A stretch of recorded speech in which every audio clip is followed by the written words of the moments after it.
Robin Clark says that her baby tomatoes are laying down. She has three different varieties, and the roots are all straight. What sounds like is going on there? Well, it's a good question. Yeah.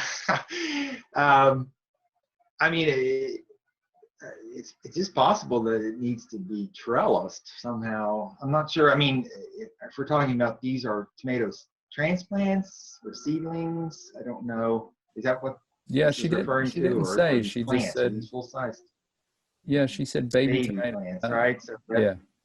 well, again, that might be an issue of them just getting what we call leggy or stretch, etiolated is the botanical term for it. It just may be that they're getting the internodes, the area between leaves stretches out.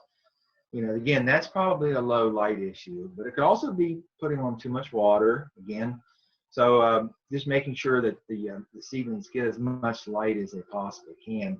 Even transferring them to an outside, sort of a cold frame or something would be feasible here in the next week or two, to get full natural light. So if they're just, if they're by a windowsill now, maybe they're not getting as much natural light as they possibly can. It may be possible to take them out during the daytime, and when it's above 60 degrees, and let them get as much natural light, and bring them back in during the evening when it gets below 50, and that would keep them from getting a chilling injury.